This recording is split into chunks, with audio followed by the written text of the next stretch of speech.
Heretic Mansion, a Shin Megami Tensei podcast. I am John, and with me are... Keith. And I am Sin. Right. So, basically, the reason why we started this podcast is because we were big fans of Cathedral of Shadows, and we're pretty upset about how they've kind of died. Yeah, And they had a good run. Right. And so we've chatted about a lot of SMT stuff in Facebook groups, and one day we were like, hey, we should start our own podcast. So we've decided to continue in the footsteps of Cathedral of Shadow and pay homage to them by naming ourselves Heretic Mansion, which is basically the Japanese name for the Cathedral of Shadows. Totally. Yep. Yep, cool. Yeah, hopefully we have a long run. Got a lot of stuff to talk about over the next few years. Right. And a little bit about ourselves. I'm John. I'm an 18-year-old. I'm just an 18-year-old kid living in Kansas, and I've been a gamer for 12 years, and I love SMT. It's my favorite franchise. Yeah. And me, I'm Keith. I'm 26 years old. I live in California, and I'm also huge fan of SMT. Like, it's pretty much the only reason I buy consoles now. So. I'm Sin. I'm a 28-year-old male. Live in California. Been playing games for 24, 25 years, and Shin Megami Tensei is by far my favorite franchise over the past 4 years, or total. But yeah, it's pretty awesome. Awesome enough to do a podcast. And I also forgot to mention we also listen to other Shin Megami Tensei podcasts like Shin Megami Tensei Network, but Cathedral of Shadows is gone, so Yeah, we gotta fill that void.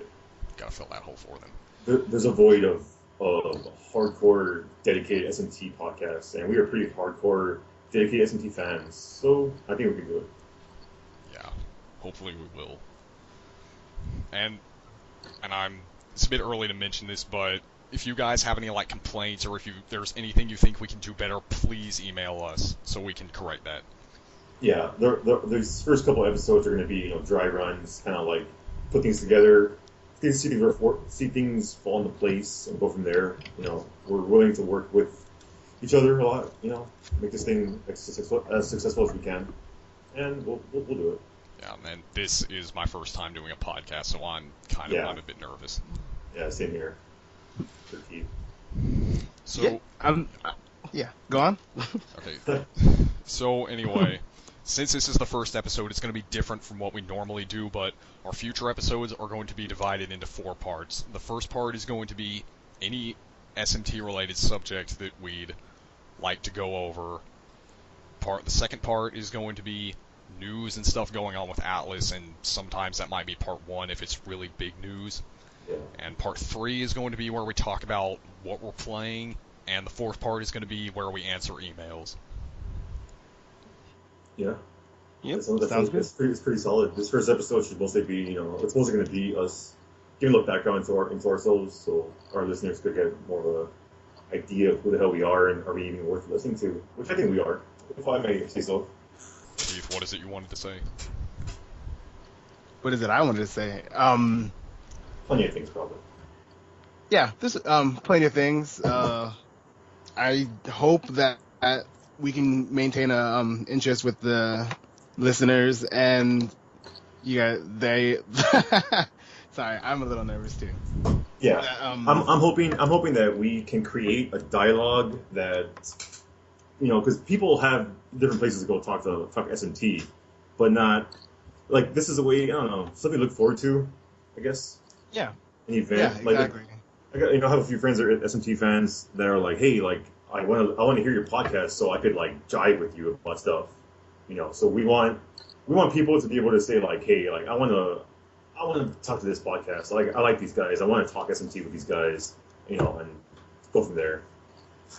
Yeah, and I think that we all have pretty distinct opinions about each entry and the franchise as a whole. So maybe you'll agree more with Sin, or maybe John, hopefully me, but Yeah, we've been messing around for the past couple of weeks, kind of talking with each other, getting to know each other more in preparation for the podcast.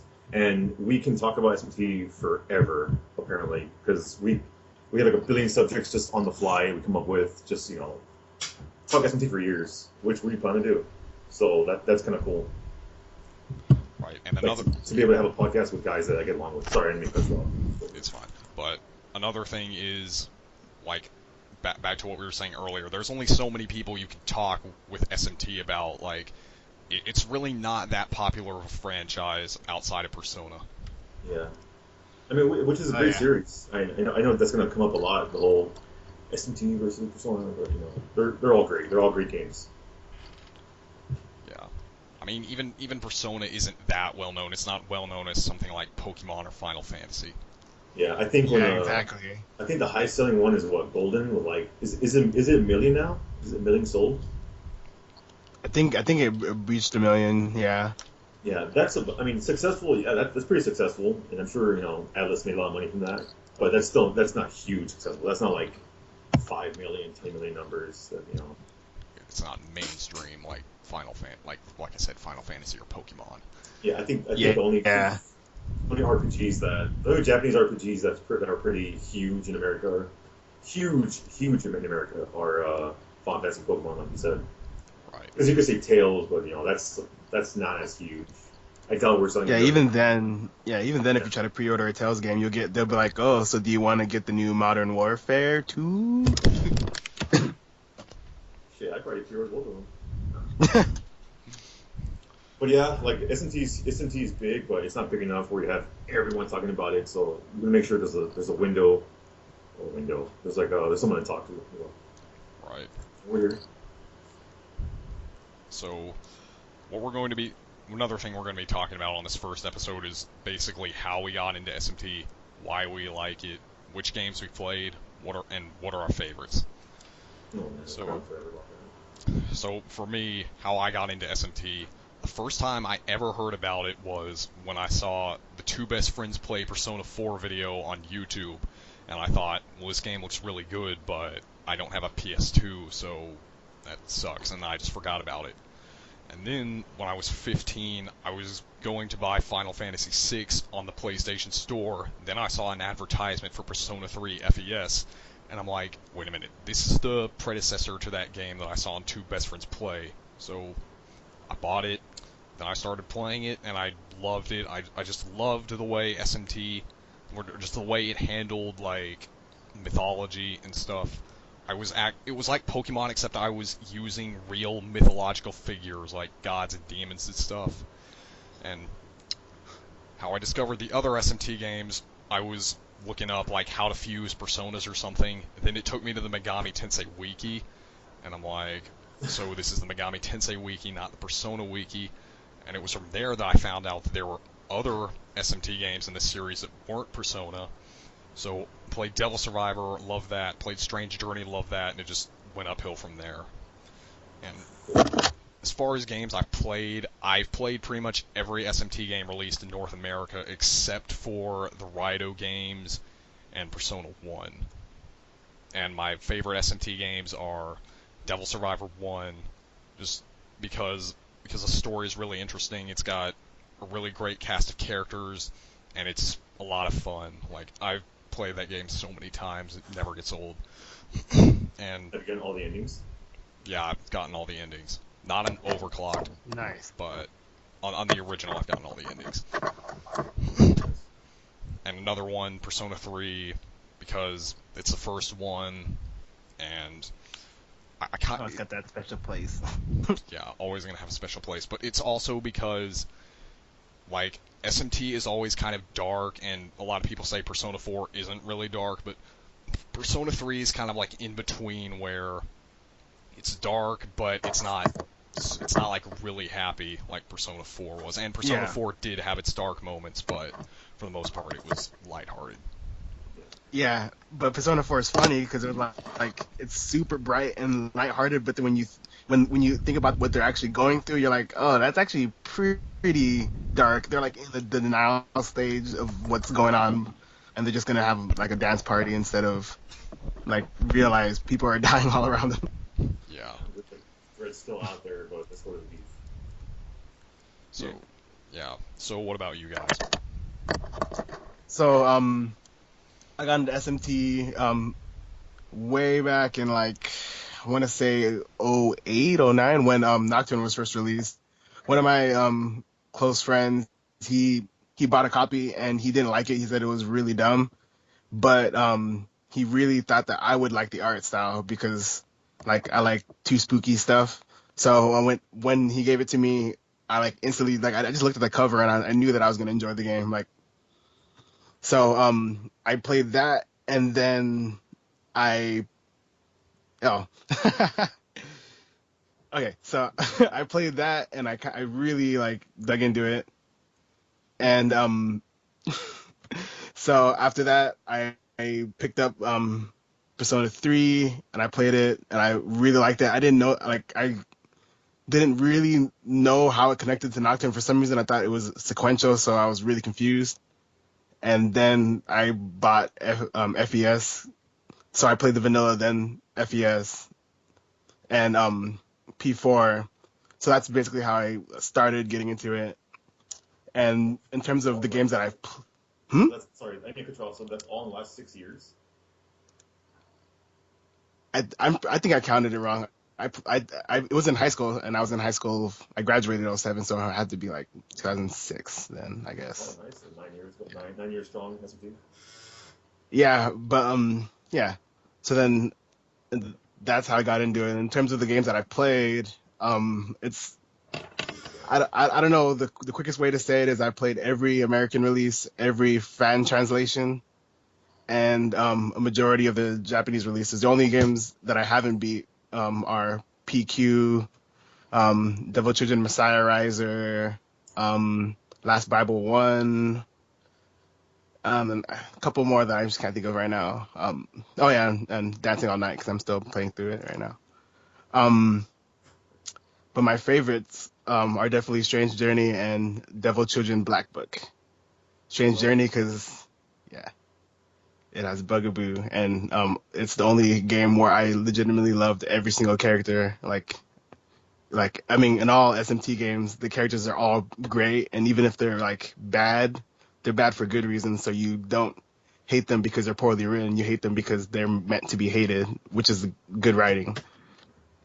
Um, and I like Devil Children Black Book because it's definitely one of the darkest SMT games, and it's funny because it's wrapped up in a nice, bubbly, childish package. So when you're going through, you just realize how messed up that world is. I want to say it's almost more messed up than like a Nocturne. Um, yeah, and we're all part of the same two Shin Megami Tensei groups, Tribe and Network. So there's that. What about you, Sin? I got into SMT. I think it's like 3 years ago now. 2000. I guess let's say 2013. I Okay. I was in the mood for some JRPGs because I hadn't played them in a long time. And I bought a 3DS, even though hoping to play some JRPGs and then get into it. Played a shitload of Tales, and then I decided to emulate Persona 3 for some reason because I saw like in a list of like recommended JRPGs, and the PS2 has a shitload. So I was like, fuck it, let me play Persona 3 because there's Persona 3 and 4 on there recommended. And I'll play 3. I emulated it on my computer. I got like 15 hours in, and my hard drive failed. And I was pretty pissed because there was all my saves for everything and all my everything. I'm already smart about backing up my saves. Obviously, I'm still not smart about that. So, anyways, fast forward a couple months, SMT4 came out, and I bought it. And then I was gonna play. I had a knee injury in November of that year. This is that 2013.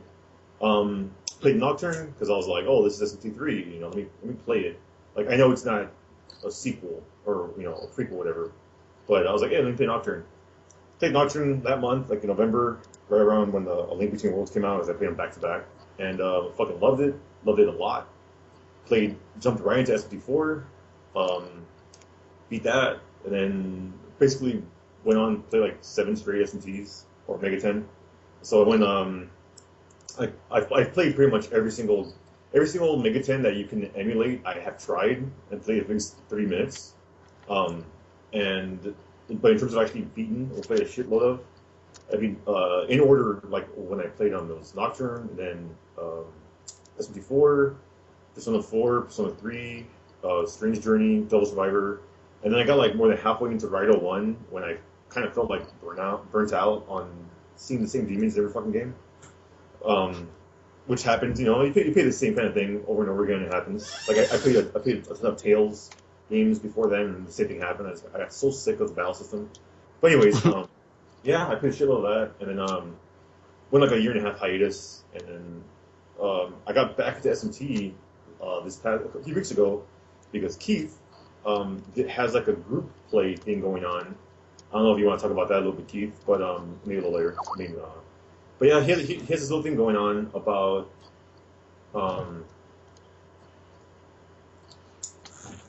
where people like play SMT together, and I was like, man, I want to be a part of that, and I never played SMT1. Like that sucks. Like I started thinking like, man, I should have been in that game. It has a translation now. I can totally play it. So I was like, fuck it, I'm gonna play SMT1 and I'm gonna fucking beat it because I want to be part of what this guy's doing. Because Kid has a little following, but we'll go into that later. And yeah, I got back to SMT from playing that. SMT1, it's pretty great. In terms of my favorite games, it's really hard. I used to say SMT4 just because like the quality of life improvements, like the way you fuse and just the battling, it's great. Presentation is solid. But it's hard to argue against Strange Journey and Nocturne. Like I go back and forth on those two all the time, saying which is my favorite. I think right now I'm going to say Nocturne just because like the atmosphere is top notch. Although Strange Journey is also top notch, so that's no. I could go on all day about that. But I'm going to say Nocturne has the lead in my book because of the music. Like I sometimes put on the Nocturne soundtrack when I work out, and it totally fucking gets me in the mood. Every single song. Even the one where you first meet Pixie, like that song fucking totally gets me in the mood to work out. But you listen to the workouts, you listen to the soundtrack of Strange Journey when you work out, and then you kind of want to kill yourself. So I don't really do that. I'm not saying it's bad. I'm not saying it's bad. I'm saying it's powerful, but in a different way.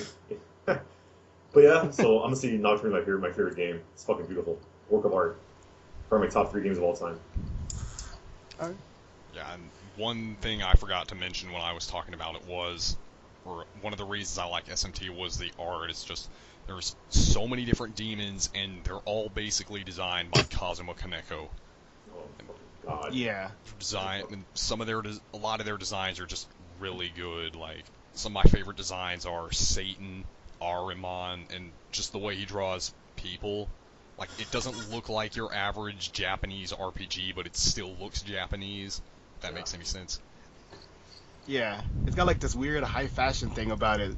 Like it feels like I'm watching Japanese models fight demons and stuff and recruit them, as opposed to just average Joes. Even like the people who are meant to be less aesthetically pleasing, they're still stylish. So it's weird, Yeah, but you're in right. a good way. You're totally right because I went to TGMX earlier and I saw one of those like mannequins and I totally saw Demi Fiend in that mannequin.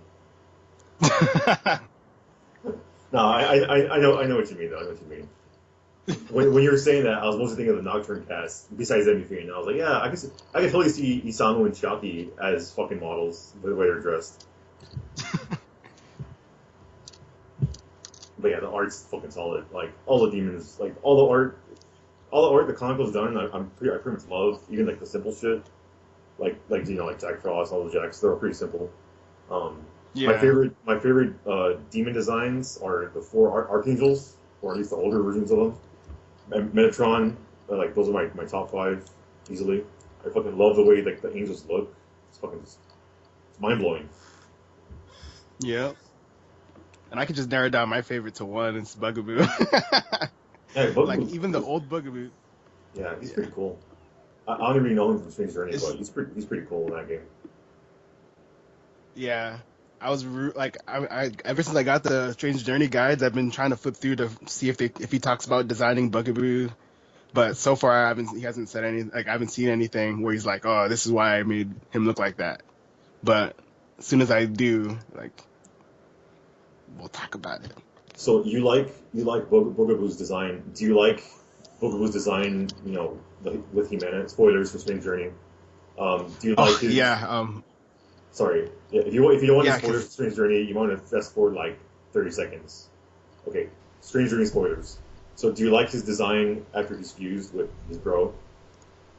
yeah. What was it called? Like spoiled Geminis or something? I don't know. I liked it. Yeah. Geminis or Jimenez is like one of the strongest like chaos heroes ever. Like in terms of like art style and like character development. And he's one of the only ones that yeah, he's really great, and he's one of the only ones I really like. I was like, oh, I agree with you so much. Like, let's make this world. So, like basically anything, any of the iterations of Jimenez, like they're all solid. So, Yeah, he's probably I gotta say he's probably my favorite Chaos hero so far. Yeah, mine too. He's like one of the few Chaos heroes who's not a complete jerk. Like, yeah, Yeah. like especially when you compare him to the Chaos hero in SMT1. Oh my god. do you know that Kazuma Kaneko designed the Chaos Hero 1 from 1 off of the guy who wrote the scenario for 1, 2, and If. It's like that guy, that look is actually one of the guys that works in Atlus. Wow, I did not know that. Yeah. I'd like to Is see a he- picture. Yeah. Is he as big of a loser as the Chaos hero is? I hope not. I mean, I won't. can't remember his name, but Kazuma Kaneko referred to him as whatever his name is, Chan. So Well, I mean, he me worked see on if I the can- game, so can't be that big of a loser. Oh yeah, you got me there. I guess I'm the loser in this yeah, situation. I mean, he doesn't work for Atlus anymore though. Oh, I who don't think does? so. Does Kaneko used to work for them? I think now he's like freelance. And If freelance doing what? I have no idea, but there's a rumor that he's working on his own project. Like with Atlus? Yeah. Like his own SMT project? I'm not sure. I'd like to see another SMT game that he works on because it's been a while since we've had an SMT game where he actually did most of the artwork. I think the last one we had was Strange Journey. That was in 2009. Yeah, and I mean, he like did some. He helped work on the story for 4, but he didn't contribute art. I think he just oversaw what Masayuki Doi did. But I think he's still part of Alice because I think he's one of the co-founders. He's one of the oldest members still attached to that name. But Odawa left. like, yeah, like yeah, I just hope that that whole rumor is true, and I really hope that it's Devil Children because of the whole Devilizer thing. I could see Devil Children being successful. I mean, if they market it the right way, like if they market it the right way and they drop the whole 2 version thing, because I mean, I Yeah. don't know. I think Well, I mean, sorry, what? no, I was gonna say like the whole 2 version thing only works if your franchise is successful already, and Demi Kids Yeah. never really wasn't over here. Like Fire Emblem Awakening had the the 1 game, and then they were like, fuck it, let's do 2 versions. Like they can get away with it because the first one was huge, or I'm sorry, the most recent one was huge. So obviously it's Fire Emblem like 14 or something. So if they came, like I could see them like, marketing like a 3DS, thing like Demi Kids, like a Demi Kids X Yokai Watch or something. I don't fucking know. And, yeah, it'll totally fucking sell, and they go from there. But that's just obviously pipe dreams. Most of our SMT wishes are pipe dreams, but that's all we can do. Yeah. I mean, I can only imagine the fans' reaction to another Demi Kids game. Or the fandom's reaction. They'll be pissed. I think they'll be more, This fan will be happy. I mean, I'll be totally fucking happy, but like, if things aren't a certain way, like a lot of people will be pissed. Okay, but the Megaten fans are a huge spectrum. You got people that only dig Persona. You got people that only dig like the real dark ones. You got people like us that's pretty much like all of them. Yeah. And then Yeah. but You just just reminded me of that. You just reminded me of that SMT joke I saw somewhere. It was like, how many SMT fans would take to screw in a light bulb? It's like 2, 1 to screw in the light bulb and 1 to complain it's not dark enough. That's funny. Yeah, actually, when they first showed up gameplay of SMT X Fire Emblem for Wii U, I was initially saying that like, oh man, this isn't fucking Apocalypse. But then I ended up my opinion changed. I was like, hey, you know what? they can't like Fire Emblem devs and Atlus, like you can't really go wrong. Just because it looks poppy or cheesy, it's gonna be a solid game. I mean, as cheesy as it looks, it does look like it's going to be a fun game. Yeah, we probably have a whole episode just talking about that And game. hell, for all we know, it actually could be dark. Yeah, I mean they could. Oh yeah, like that's what I like. This weird inclination or like feeling that it's gonna be like that they're just showing the happy part, and then you're gonna like during the Tokyo Game Show they're gonna just show like the super dark, like oh this is intense now, like gameplay that we didn't see yet. Like I feel like they're just trying to want like surprise the fans because that's feels like that's within Alice's normal promotion thing. It's like that game it's like a nothing to lose scenario because it's coming on the Wii U. It's gonna sell some copies, but it's probably gonna be a huge hit. Not saying that if it's more it'd be a huge hit. But anyways, I'm, it's like, yeah, they have nothing to lose. It could be cool. I mean, the game supposedly went through development hell. So I don't know. We'll see. I'm sure more will surface throughout the year leading up to release, whenever the hell it releases. Hopefully, it doesn't turn out like Daikatana. Sad. I mean, a lot of games that go through development hell end up being not very good. Hopefully, that won't be the case with this one. Yeah, it reminds me of Destiny. Development hell, solid game, but it's got like not as much as it could have been. But yeah, I mean, Atlus hasn't really let us down in terms of that. Like, how many games have you played? How many Atlus games or Megaten games you played that were like, man, it's like just half-assed. Like, I can't think of any. I can't think of any. Like, yeah, even the shortest game you could get. Like, I heard Demikid's the shortest game in like 20 hours. Even that game is like pretty solid. And I mean, yeah. And people complain about the quote-unquote milking of Persona 4 with all the spin-offs like Dancing All Night, Persona Q, but those are actually pretty solid games. Yeah, I really love Dancing All Night. Like, so far it's my favorite Persona 4 spin-off. I just wish they had skipped to this first and then gave us everything else because it's so fun. Like, yeah. For the record, he's imported Japanese because he's I'm waiting for the US release. Yeah, me too. I'm actually a pretty big fan of Project Diva, so I'm looking forward to playing that game. I'm gonna pick. It's like Project Diva. Sorry, I didn't control. It's like Project Diva plus Persona music. How can you go wrong? And speaking of Project Diva, they actually said that Hatsune Miku was going to be a DLC in that game. Yeah, I fucking love her. Yeah, I'm pretty excited. Like, I don't know anything about Vocaloids, but this is gonna be my introduction. So. Yeah, her design's real nice. It's like a cross between like a Aigis drawing and Hatsune Miku.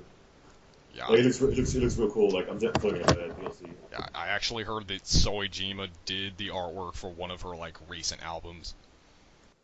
Yeah. There was a thing with that because on the Megaten subreddit they added her flair because of something like that. Like in that subreddit you can pick your own flair for your character, like every little face. Like mine's a Strange Journey guy. Keith's is Boogaboo. But yeah, they have have a because of something like that. Yeah, but the art's solid. I'm not really well versed in Soejima. Did he do the Devil Survivor artwork? No, that was Devil Survivor. No, that was Yasuda, who also did the artwork for the manga Durarara. Oh, okay. Yeah. Yeah, and also he does the art for all the new Digimon games, which like his art is so great. Like. I have the two Devil Survivor art books that I just like. Yeah. If I had to rank the art, I would say like it's Kaneko first, and then the guy that did Devil Survivor, like 1 and 2, and then like Persona, and then like SMT4. SMT4 looked alright,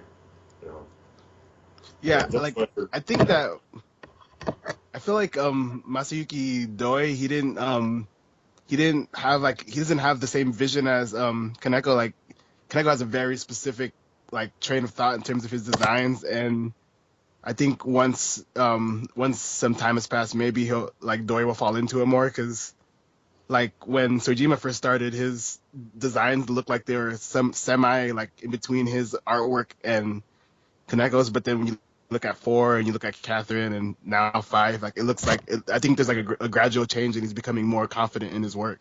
Yeah, Catherine and Persona 5 look fantastic.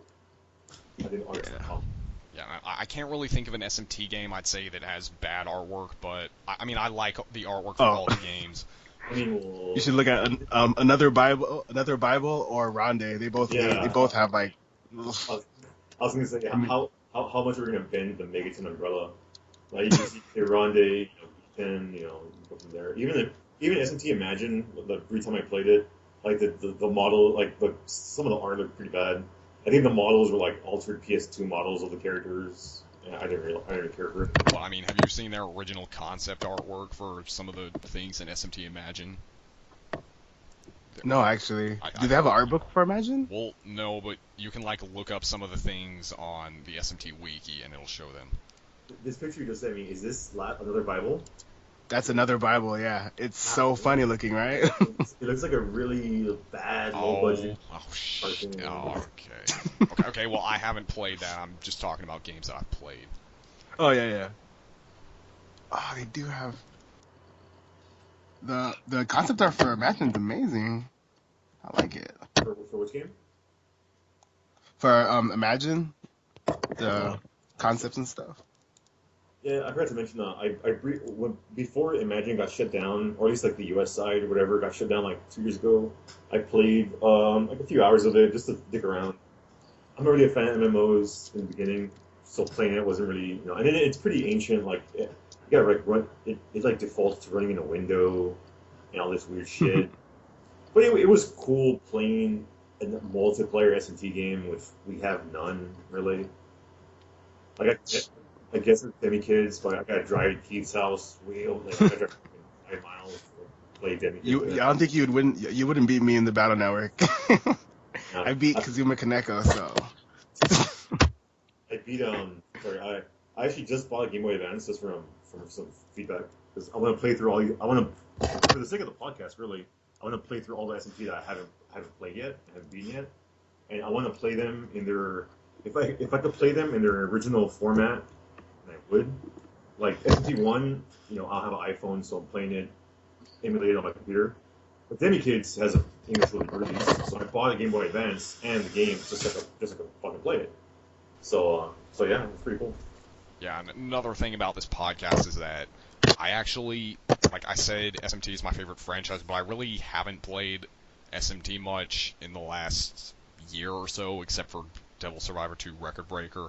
But this gives me motivation to get back into SMT and start reliving the games. Yeah, totally. We're gonna have like every episode a part where like, oh, we're gonna do this episode soon. The whole like, what SMT are we playing right now? What we think of it. Yeah. I'm definitely gonna go on my way to play as much as I can, on top of all the other fucking video games I play. I actually canceled a couple of game pre-orders for the sake of this podcast. I canceled Gears of War, Uncharted 4, and Battlefront. Although Battlefront I might pre-order because my friends are gonna get it. That's a whole other topic. But yeah, I'm hoping to beat like one SMT a month. I think that's pretty doable. A couple hours a day. You could probably beat the Devil Children in about a week or less if you're putting like 2 hours a day. Well, not a week, about a week and a half. Yeah, my job has a lot. Like it's a portable game. Like the portable games, I'll be quick because I have a lot of downtime at work. Just take out my DS, my 3DS, my Game Boy Advance, just so I can play them. That's kind of why I want to finish beating SMT 1 and 2 on my computer, so I can move on to all the portables because they're like Soul Hackers, Record Breaker, shit. Mm-hmm. But it'll be done. It should be cool. Looking forward to it. Maybe we should all talk about, well, since this is the first episode, we should all talk about our experience with SMT1. All right. John. So, how are you doing in 1, John? Have you started it yet? No, I actually haven't.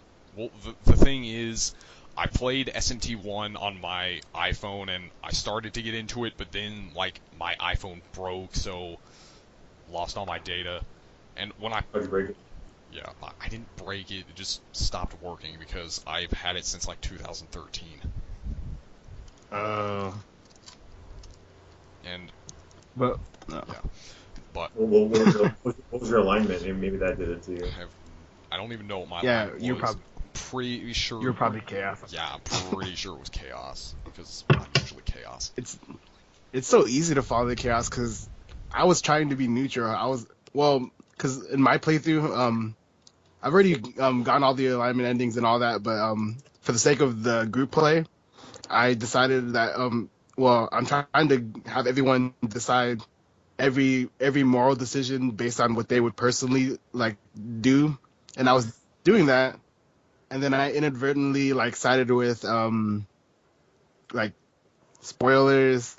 I chose to attack Thor, and now I'm like super chaos, and then depending on what demons you kill, it changes your alignment too. And I've only been killing law line demons, so some of my demons I can't like that I already recruited I can't even use anymore. So I'm like in a really tough situation because I can't do anything because no one wants to join me because I'm in a law line area and I can't use any of my law line demons, and that's all I have in my roster.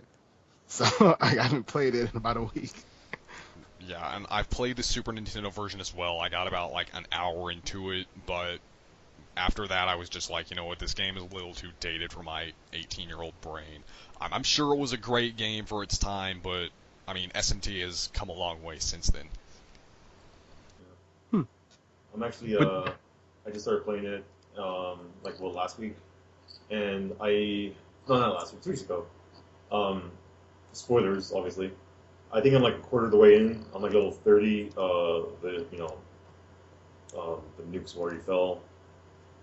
It's a pretty cool game. I'm at the part where you get to like Alice's town, where there's like Ooh. the red dude. Like I haven't really like I got the general feel like, oh, this town's protected. I get the feeling it's like a fake or like an image town, or like a fake town, a dream or something. Yeah, that's what it's that it's part cool. is Like fun. I like the. I mean, it's cool. Like I don't really have a problem with the gameplay. It's pretty cool. The only thing I don't like is the random encounter rate. Obviously, I'm playing on an emulator, and I have fast forward bound to the right bumper with my Xbox controller, so that's fine. But I think if I was playing the game on a Super Nintendo, I'd probably rage him on my mind. I'm not sure the iPhone version altered the encounter rate, but I can't think of a game that has a higher encounter rate than SMT1. Yeah, Tales of Destiny on the PS1 gets pretty ridiculous towards the end of the game. Like I was almost gonna throw my controller across the room when I was playing that game. And this game is I think it's worse. Correct me if I'm yeah. wrong. Like if you could name a game that has a higher encounter rate, RPG obviously, go ahead and tell me because thank God Have for you the played fucking. P1 or P2 yet? I played a little bit of P1. I played like a few hours into it. It's not the Well, encounter rate's not it's, that bad. yeah, it's not as bad as that as SMT1 and maybe Kyoyaku. That's Megami Tensei 1 and 2. Like the counter rate there is kind of high too. Yeah, But I mean, it's okay if the encounter rates in a game that you can emulate. Like I'm okay with. You can just fast forward through it. Kind of like yeah, yeah, but fuck, I can't imagine not having that fucking button. P2 is kind of like that, but it's like a whole different issue because at least in SMT1, like I don't mind the encounter rate because like by the time I actually get to the boss, I'm like over leveled and it's easy. But in like P2, like it's high encounter rates and they're all weak, so like everyone's doing 1 damage to you, and you're like, why am I playing this?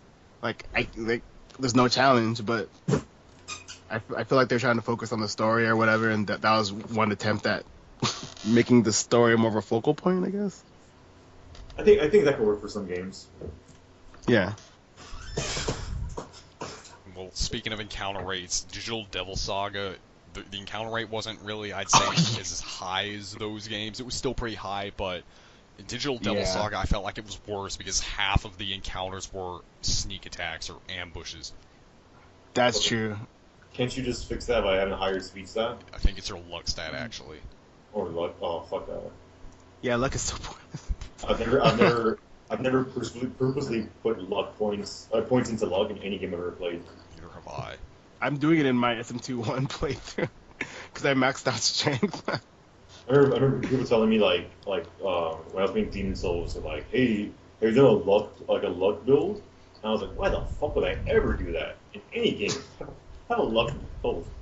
Like that's their primary fucking point of the build. Like I don't know. I'm sure I'm gonna get corrections for that. Like, oh, dude, it fucking works, man. Fuck that. I'm alright. And I actually had a really bad experience with that in Digital Devil Saga 1, where I was right next to a save point, and then I got ambushed by 3 locksmiths. The first one used that spell that puts my entire party to sleep, and then the second one used Eternal Rest and killed my party. I mean, honestly, shit like that like makes me love SMT because kind of like like every encounter could go wrong. That's kind of cool. Yeah, it's cool in some ways. Yeah, I mean, as long as it doesn't happen too often. I remember SMT4, I went to like a low level area and I was like level 50 already, and it's like I got ambushed, they got crits, and next thing you know, like everyone's fucking dead. I was like, damn, what the hell happened? At least I like the game over screen for Digital Devil Saga, so like it didn't really bother me too much. Same thing with Nocturne. For some reason, when I game over, I would just like watch the ending, the game over screen because it's so beautiful. That's one of the best game over screens I've ever. I'm not even like exaggerating. It's fucking amazing. Yeah, like that song and the angels, like, oh, yeah. I could. You want me to drop some Did you know knowledge right now about that ending too? Our game drop over. it. Go ahead. Drop it. Alright, so then that Kazuma Kaneko, like that's not the only instance where Dante is involved, in the sense that he was inspired to do the ending based on the Divine Comedy. So he's doing it's supposed to be like as if you just died and you're on your way to Paradiso, and that's the whole influence behind that. Yeah, I was really into the whole like Paradise Lost shit when I was like Yeah. 14, 15. I had my copy of the Necronomicon. I have it somewhere. I was reading that shit, fucking loved it. One fucking tattoo of all these fucking things. Whatever. It's a whole other side. Wait a minute. Keith, did you tell the audience about your Did You Know Tensei thing? Have you told them about that yet? Oh, actually no. So on top of us all being part of those two groups, something happened where, since I was doing so much trivia all the time, I decided to make a page dedicated to just Shin Megami Tensei trivia, and it's called Did You Know Tensei. It basically, I basically try to cover as much trivia as possible, ranging from just like weird glitches to inspirations behind designs and story aspects, and I'm trying to get as much for like to cover as many of the games. Some games are like just the info is hard to come by, like 9. I'm not gonna tell you too much about 9, but that's the general concept behind Did You Know Tensei. I'm the, Pretty good face to face. yeah, I'm the manager of the Persona Q page and an admin of the Able King of Bell page. I did this thing called Nice. Demon of the Week, where I'd basically just explain lore and info about a demon in the series, and I kind of stopped doing that for the last 3 weeks because I had summer school, but now that summer school is over, I'm probably going to start doing it again. Yeah, you can post it on the our page, and I think it'd be interesting for you to do it inside the podcast itself. Like maybe they could listeners can say, oh, like we want you to cover this demon, and then you could just go, yeah, this is the info about this demon. I think it'd be kind of cool. Like the demon mention of the week on Twitter. We should do that. No, I was gonna say Oh yeah. Okay. Yeah. I used to use Twitter a lot just to follow Hideki Kamiya and Hideo Kojima just because they're fucking hilarious. I mean, depending on how successful this podcast is, I might have to make one, but You could always make it just post from the group, like whatever. I mean, the page, like whatever you post on the page, or just yeah. Yeah, we got a Facebook page where we're gonna take feedback and post stuff and this and that, interact with people. Facebook.com/Heretic Mansion. We'll post a link in something. We'll find a way to post a link. Yeah. I'd rather not have people have to type all that in. Waste 10 seconds of life typing shit in. And before we end this episode, we'd like to talk about what our hopes are for the future of Megaten, the Megaten franchise. Ooh, this should be meaty. As for me, the first thing I'd like to see is I'd hope we get an actual mainline SMT game that's not Persona, because I think I heard somewhere that part of the reason Rasen stopped doing Cathedral of Shadows was because there wasn't much SMT stuff coming out, and it was mostly just Persona. And I like Persona. Like I said, Persona 3 is one of my favorite games in the series, but I just don't like how Persona is over. Well, people are basically ignoring the main SMT games for Persona. Yeah. I might get hate for saying this from people, but like the cool thing about Cathedral of Shadows, comparison to like the SMT Network podcast, which is a great podcast, but at least the Cathedral of Shadows, they try to be as much SMT as possible, SMT that isn't Persona 3 and 4 as possible, and I want to do that. You know, Persona 3 and 4 are great games, but they've been beaten to death enough. You know. Yeah, there's not much more you can say about it that hasn't been said. Yeah, but there's a common complaint on the subreddit and like, you know, SMT general, 4chan and 8chan. A common complaint, even the Facebook groups, is like, hey, where's the SMT? Hey, where's the SMT? You know, even me, I'm kind of that asshole that's always like, hey, I thought this was an SMT group, and then you kind of give up and be like, oh, whatever. Hey, so who's your fucking waifu? Like that's fine and all, but you know, this is like I want to make sure like this SMT, like we're gonna be primarily SMT shit. And that doesn't mean we're not going to talk about Persona. Like Yeah, I mean, of course, when Persona 5 news comes out, we'll talk about it. But like, you know, my focus, like the Persona games, like the Arena ones and Q, like they're nowhere near priority for what I'm going to play for the Sophisticated podcast.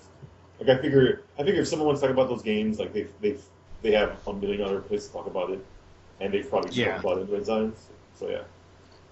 And another one of my hopes for the future of SMT is that they start making games on home consoles too. Like, this is kind of unlikely because portable consoles are cheaper and they're more popular in Japan. What was the last home console we got? Was it Devil Summer Rido 2? I think. Not counting Persona 4. I think it was like Rido, like Devil Summer 2, right? Rido 2. I think sold like shit, like 50,000 or something like that. Yeah. Don't quote me on that. I remember hearing somewhere that it sold really badly. Let me look it up. When I was looking up a couple years ago, my now ex-wife, she bought me the Devil Summoner 2 special edition with the plushie, the Raiho plushie, which is fucking adorable. I have a thing on display that's like, I have 3 collector's editions games on display: Xillia 1, Xillia 2, and that, just because like they look great. But anyways, when I was looking up info on that thing, like, how many of these were even made? There's like a number on the thing, but I forgot the number. And I remember seeing something like a blurb about like, yeah, the game sold like shit, blah blah blah. And I was like, damn, that blows. I mean, I can't find anything that says how many copies of Devil Summoner 1 and 2 sold, but I do know that before Soul Hackers came out, they were pretty rare. Like, you could get on Amazon, you could get a used one, disc only, for like $50.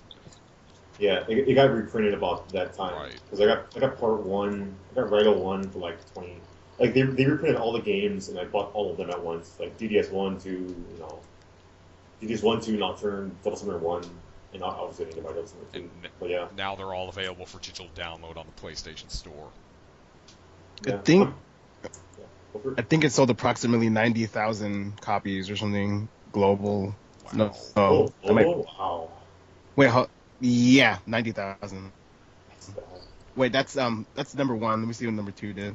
So probably did worse than that. Oh, number 2 did a lot better. It did 170,000. Well, I've heard the second one has way better combat. Like I actually haven't played that one. I played the first one a lot. I was gonna jump into the second one afterwards, but I heard the second one has a lot better combat. Maybe people got it from that. They're like, hey, the combat's good in this one. We go for it. Plus, it came with a plushie. Yeah, I mean, and it's fucking adorable. I actually want like a regular Jack Frost plushie, but I don't want to pay out of the ass for it. Yeah, I think there's one on sale for 22,000 yen, which is like close to $250 or something. 220, 250. Yeah, it's well over 200. Yeah, and that's it's like 7 inches tall, so. Yeah, my desk is already cluttered with books and Monster Hunter 4 plushies, so I think I'm alright. I might get that Satan statue because it's like the cheapest statue, and it's Satan. You can't fuck with Satan. Which one? Satan. It's like the cheapest SMG figurine. Oh yeah. You can get that one or Mother Harlot pretty cheap. I think New that one's pretty cheap too. But like I have so many new that I could actually like if we do a contest or something, it could be a giveaway or whatever. Yeah, everyone's fighting for that new. Everyone's fighting for a new and troll. But my hopes for the Megaten in the future is like I know that it's inevitable for them to release more SMT mainline. SMT4 just came out in 2013, so we have some time.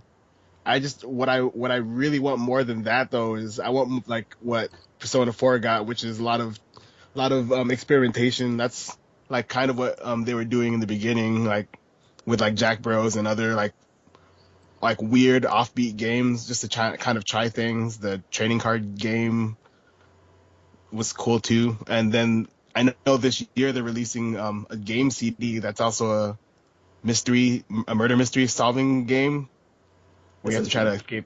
Yeah, SMT. But it's coming out in Japan only. Yeah, I I'm mean, sure. I kind of assumed that, but like, how do those work? Does like a CD fucking pop in and piece of clues, or how does that work? I know, but I know the CD. It's a CD, but it comes with like a paper and a pencil. And I'm guessing what you do is as you're listening to the CD, you kind of figure out what to do. Or yeah, I can link the artwork if you see it. Make sure you buy it and come over, and we'll do that. And if someone really dies, then that'd be fucking cool. Like what an SMT like hangout without someone dying, for a fucked up reason is not really a good hangout. There's two people getting into a big fight about law or chaos or neutral. Yeah, it's like that post I made. Like the best part about SMT is killing your friends agree with you. What are your guys' alignments Chaos. of choice, by the way? Out of curiosity. Chaos, my friend. It's like, I don't have one. It's like whatever game. I mean, depending on the game, it's different. Cause yeah. For the most part, I usually like Lucifer is more about survival of the fittest, like strongest should survive. And I know it sounds edgy as hell, but I think that's pretty cool. I like that. Like if it's between that and order, I'm always gonna go for chaos. Choosing neutral, Yeah. I mean neutral is that's kind of like the canon way usually, I guess. But it's like in terms of like having fun with it, like I usually go because like that's cool, you know. Although I like Law because it has the fucking angels. The angels, like all the angels, all the 9 orders are fucking badass. But it's like you just can't fucking chaos. It's pretty cool. Plus, in Strange Journey, when you go chaos, your name turns red. Like, come on, why would you not go chaos just for a red name? You want a fucking light blue name? And I think like the philosophy of the alignment, it's kind of the same thing every game, but there are minor differences in the games that set them apart. Like Strange Journey's chaos ending was kind of naturalist, and SMT4's was like it was just anarchy. And then Lucifer's, and spoiler alert, Lucifer is like, will you rise to rule them?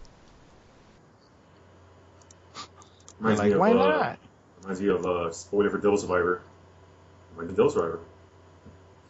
One of the endings for Devil Survivor. Yeah, well, another reason Devil Survivor is one of my favorite games in the series is because all the alignments, they're like, all the endings are good. Like, I don't have a problem with any of them. One thing I kind of hate about neutral is how it seems that the developers always take a bias towards neutral. Like, this is the canon ending, this is the hardest one to get, and it's the hardest one to beat. But yeah. Who is sorry to cut you off, but who is the neutral ending in that That's game? Jin. It's actually, I think it's both Jin and Atsuro. Oh yeah, Jin's ending is hard to get. Yeah, I got Atsuro's ending. It wasn't that hard to get. It's pretty cool ending though. Yeah, Atsuro is like one of the best like bro characters in SMT. Yeah, I was talking with John yesterday about Atsuro, and we're talking about like how cool it would be if it was an SMT where like when one character like totally betrays you, like kind of like that, like because we started talking about Danganronpa, and we started saying like, hey, imagine like having a game where like let's say Atsuro's your bro, and then towards the end, kind of like, nope, I was helping the demons the whole time, you fuckwad, and like, oh, what the fuck, like this. It just seems cool. I mean, you can obviously only do it once because we play the game again. You're gonna be like, oh, I know who the fucking traitor is. But that seems pretty cool. And you're like, dude, why the fuck did you help? I mean, it sounds like it's probably already happened. Like, dude, like this whole time you're working for them or whatever. But I mean, it's happened in Yeah, I was many like, games. But actually, I mean, sounds pretty. spoilers for Persona 3 and 4. I don't think anybody foresaw the betrayal of Ikutsuki and Adachi. oh, I saw Adachi right away. I was like, this guy's either the villain or he's the sidekick to the villain. Like, as soon as they introduced him, because he was too different. And it was just, like, I don't know. It felt like it was painting out his face. But with Ikutsuki, like, I was super surprised. And I was actually mad because I liked him. The other thing with Adachi, I've heard some people say is like hearing that he had, a real voice actor, like, kind of give it away to some people. Oh, I you mean, did? somebody, I'm just saying, I've read some people say. It was spoiled for me, so I kind of knew it from the beginning. Hmm. I had my friend, one of my real life friends that plays all these games. I asked him about it like recently, and he was like, "Yeah, I was convinced it was Namatame. Like even after they proved that it wasn't, I was convinced it was." I was like, "Really? There was no, I don't know. That's cool though. Like more mystery shit in fucking games in SMT would be fucking cool. Keep you guessing. Keep you guessing which demons are worth trusting. Sin, what are your hopes for the future of Megaten? My hopes for the future of Megaten. Well, realistically speaking, I'm hoping that Persona 5 gives Atlus like enough budget, like enough money to like fuck around and use the assets in Persona 5. Like on the PS2, they use the assets for a ton of games. Like the cost for making like Raito was a pretty big. I don't want to say gamble, but it was a pretty big departure. It was a fucking action game, but they had the models in place. They had the system in place. Like everything, like it was pretty cheap. So I'm hoping that we get that same situation with Persona 5, and I'm optimistic that it is going to happen because it's the first game in a while, so it's probably cost them a shitload of money to make. I know Catherine kind of counts, because they spent a lot of money making that engine for Catherine. Or I mean, I know it's Gabriel, but you know what I mean. Like they spent a lot of time making Catherine to get their feet wet. They spent a lot of money on Persona 5, so I'm hoping they're like, hey, let's make some, for lack of a better word, cheap. But I mean money, not quality. Cost effective, yeah. Yeah, cost effective. Let's make some cost effective games. Yeah. And we'll get something like oh shit, a PS download version of Demi Kids, like something like that. And if I think if you were in the podcast, Keith, I would have said something else like Strange Journey too. Like since you're in the podcast, I'm always thinking towards I got them in a Demi Kids reference. But it's gonna be the example for every. But yeah, I'm optimistic that for them making new HD models and all this stuff that we're gonna get shit like that, and not just Persona. But I mean, it's like people say that we're not getting SMT stuff really, but if you look back in the past few years, like we have, we got SMT4, Soul Hackers, we got Overclocked. This is all in the past like 3-4 years. Overclocked, Record Breaker. Record Breaker was apparently is a lot of. I mean, I haven't played it, but I've heard it's a lot of content, like double the game of the first one, the original. Correct me if I'm wrong. But it's like they're doing like they know that there's demand for SMT and they're making stuff for it. Yeah. So last year we're gonna get SMT stuff. I mean, we're gonna get more Persona stuff, but I'm sure we're gonna get more SMT stuff. And one thing you forgot to mention was that last year we got the translation of the books from Digital Devil Saga, or the first volume. Yeah, but I think that was like not even Atlus. That was Pinto books. Yeah, but I mean it's still part of SMT. Yeah, but like Atlus is and those books. Those books are actually. Sorry, no, I was gonna just say that so far as I'm reading through it, because I haven't finished the one that's translated. I think it's only one copy, right? The first volume. But as I'm reading it, because what happened? I mean, the whole backstory about the books is that the original writer for Digital Devil Saga, she got really sick and she had to stop. I think it was midway or towards the end of the first game, and then afterwards they Atlus just kind of took where she was going and went a whole different direction with it. So then the Devil Saga books are actually just her actual ending, what the game would have been like essentially if she was there all the way through.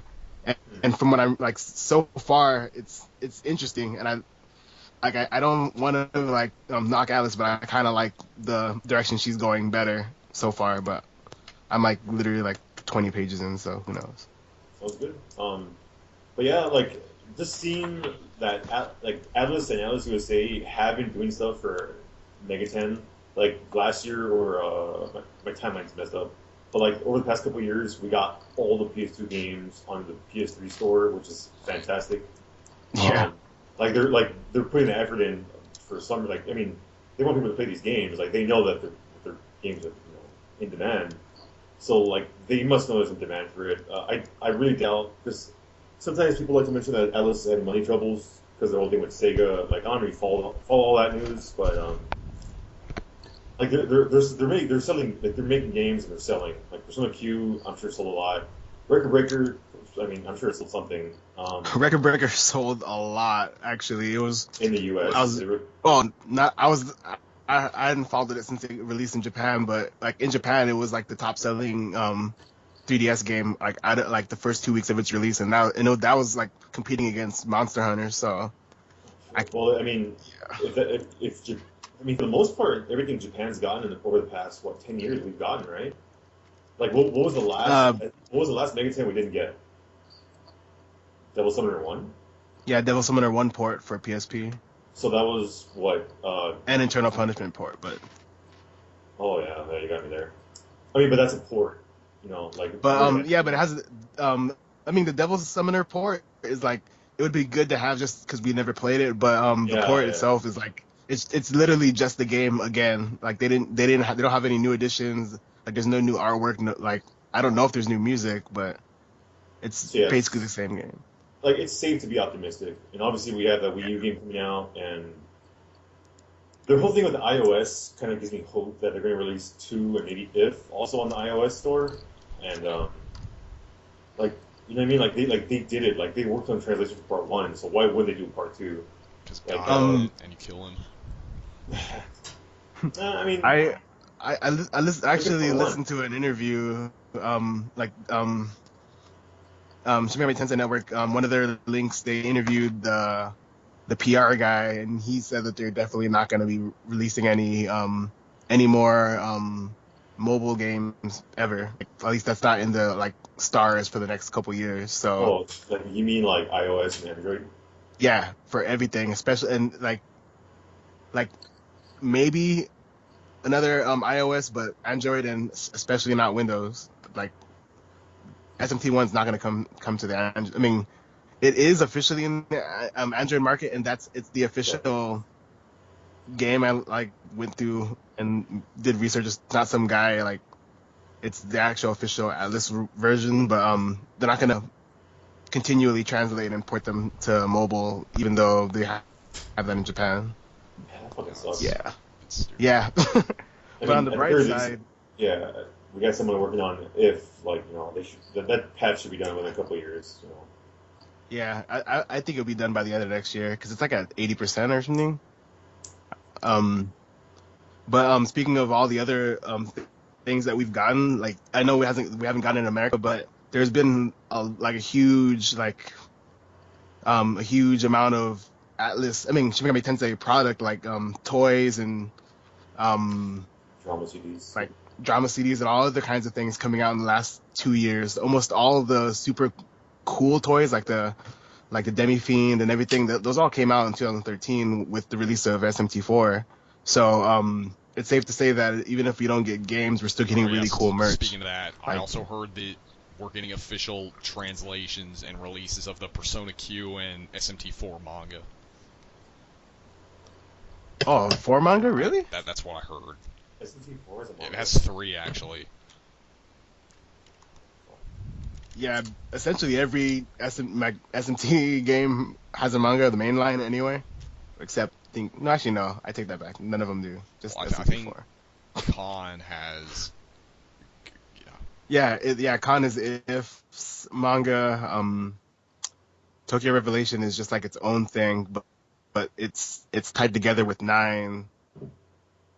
But yeah, there's a lot of merchandise. Where are SMT 5 through 8? Sorry, what was that? Nothing. We said SMT 9, so I'm like, oh, we're having SMT 5 through 8. That's an old death joke. Oh, it's called 9 because there's 9 alignments. Alright, so Keith, how would you like to tell us about your SMT Reddit thing that you're doing? Okay.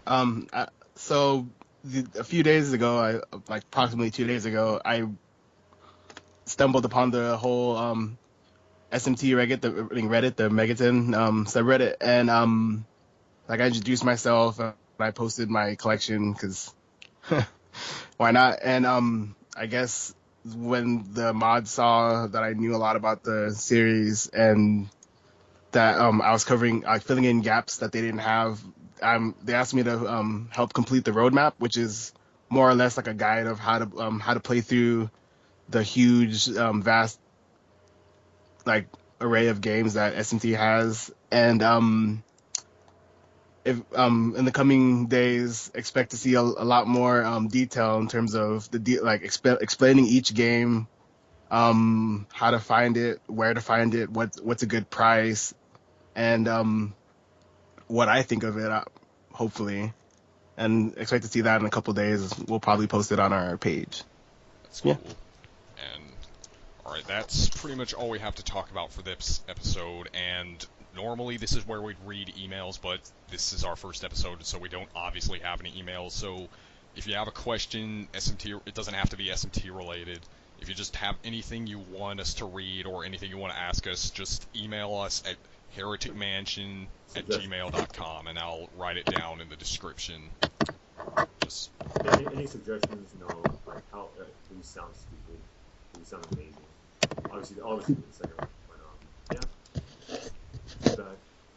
right, so that's it for the first episode. Thank you guys for listening, and we'll see you in the next episode.